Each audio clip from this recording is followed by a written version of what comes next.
मेहमानों, मैं आप सभी का इस वार्षिक उत्सव पर हार्दिक शुभकामनाएं कहना चाहती हूँ। मैं आपको बेटी की पुकार पर कुछ कहना चाहती हूँ। यदि कोई बोलने में गलती हो गई तो मुझे माफ करना। माँ, मुझे मत मार, मैं जीना चाहती हूँ। मैं तेरे आंचल में सोना चाहती हूँ। माँ, मैं तेरी ममता की गोद में ममता पलना चाहती हूँ। माँ, मुझे मत मार, मुझे एक मौका तो दीजिए। माँ, मुझे मत मार। एक बेटी इस तरह पुकार करती है, परंतु कुछ समाज के घटिया लोगों के कारण उस बेटी को इसी समाज में रहना पड़ता है। उसे पैदा होने से पहले मार दिया जाता है, कुत्ते उसे लॉन्च कर खाते हैं। क्या बेटे की यही स्थिति है इस समाज में? क्यों?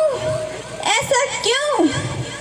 आप लोग बेटी को गली शिक्षा तक सीमित रखना चाहते हैं। ये किसी और का नहीं, इसी गांव की बेटी का उदाहरण है। इसी गांव की बेटी का उदाहरण है जिसने अपने भविष्य में 10th में टॉप किया था।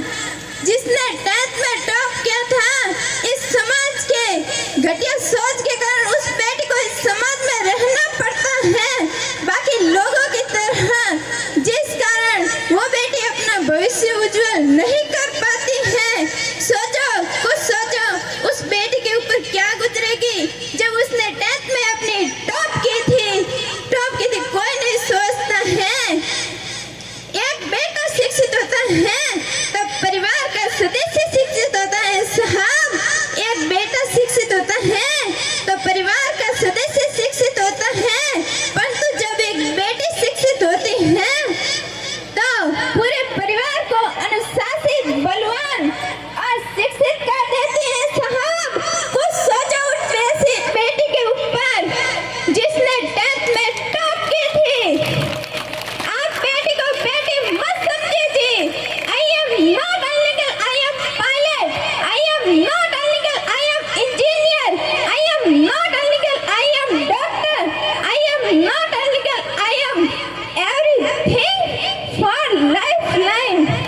आप अपनी बेटी को दहेज देना चाहते हैं तो उसे शिक्षा रूप दहेज क्यों नहीं देते? उसमें क्या कमी है?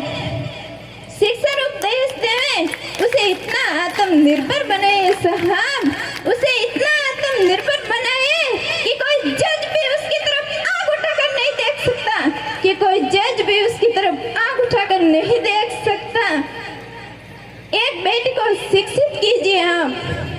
बेटी को शिक्षित करेंगे तब वो बेटी आपका और आपके परिवार का नाम रोशन करेगी साहब। आपका और आपके परिवार का नाम रोशन करेगी। आप सभी को बेटी की शिक्षा देनी चाहिए, देनी चाहिए। बेटी की शिक्षा होती है तब घर में उजाला छा जाता है। जब वो बेटी शिक्षित हो जाती है, परंतु तो भी उस समाज के सोच के कारण उस बेटी को ज्यादा शिक्षा नहीं मिल पाती है, ज्यादा शिक्षा नहीं मिल पाती है। बेटियां, जिंदगी में कुछ ऐसा करो, जिंदगी में कुछ ऐसा करो कि अपने माँ बाप को आप पर गर्व हो सके, अपने माँ बाप को आप पर गर्व हो सके, ना कि उनका सिर शर्म से नीचा नहीं होना चाहिए। बेटी को पैदा होने घर में बोझ माना जाता है, कभी पिता के लिए तो कभी भाई के लिए तो कभी किसी और के लिए। क्यों? ऐसा क्यों? जब दीपावली और होली के त्योहार आते हैं तब आप लक्ष्मी लक्ष्मी क्यों करते हो? वो भी राजा जनक की बेटी ही थी। उसमें क्या कमी थी और हमारे में क्या कमी है? जब बेटी अपनी आवाज उठाए तो लोग कहते हैं बेशर्म है, बदमाश है। क्यों? ऐसा क्यों? जब वो जानवर की तरह चुप रहे, खामोश रहे तो लोग कहते हैं हाँ, समझदार है। क्यों? हम अपने अधिकार को प्राप्त नहीं कर सकते क्या? हम अपनी आवाज उठाना कोई गुनाह की बात है? ऐसा कोई नहीं हो सकती बेटी जिस अपने अधिकारों को प्राप्त करने के लिए आवाज नहीं उठा सकती। उसे पूरे अधिकार दीजिए बेटे की तरह, उसे जीने भी दीजिए बेटे की तरह। जो बेटी अपना भविष्य उज्जवल करना चाहती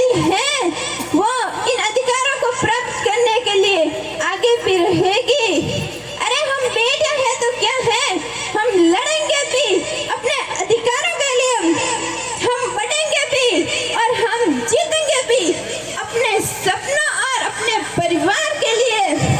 मैं भी जीना चाहती हूँ एक बेटे की तरह, मैं भी जीना चाहती हूँ एक बेटे की तरह।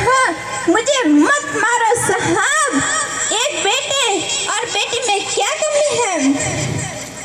जब आप जन्म देते हैं तब तो कहते हैं बेटी आंसू में करते हैं, परंतु वो अधिकार पाती है